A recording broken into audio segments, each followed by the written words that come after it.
যখন কোন বান্দা সূরা ফাতিহার একটা করে আয়াত বলে আলহামদুলিল্লাহি রাব্বিল আলামিন, সঙ্গে সঙ্গে আল্লাহ জবাব দিয়ে বলেন হামিদানি আবদি, বান্দা তুই আমার প্রশংসা করলি। আর রহমানির রহিম যখন বলে আল্লাহ বলেন আসনা আলাইয়া আবদি। মালিক ইয়াউমিদ্দিন যখন বলে আল্লাহ বলেন মাজ্জাদানি আবদি। এরপরে যখন বলে ইয়াকা না'বুদু ওয়া ইয়াকা নাস্তাঈন পর্যন্ত যখন বলে আল্লাহ বলেন বান্দারে তুই আমার কাছে কি চাস, প্রাণ খুলে চারে বান্দা।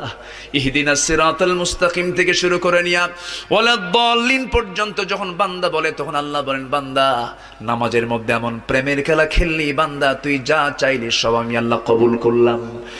ওই বান্দা যখন রুকুতে যায় আল্লাহ তখন অস্থির হন। ওই বান্দা যখন সিজদায় যাওয়ার জন্য প্রস্তুতি নাই, সমস্ত ফেরেশতাকে ডাক দিয়ে বলেন ও ফেরেশতারা, এই বান্দাগুলো আমাকে দেখলো না, রাসূলকে দেখলো না, কোরআনকে দেখে হাদিসকে বিশ্বাস করে আমাকে খুশি করার জন্য তার সবচেয়ে সম্মানজনক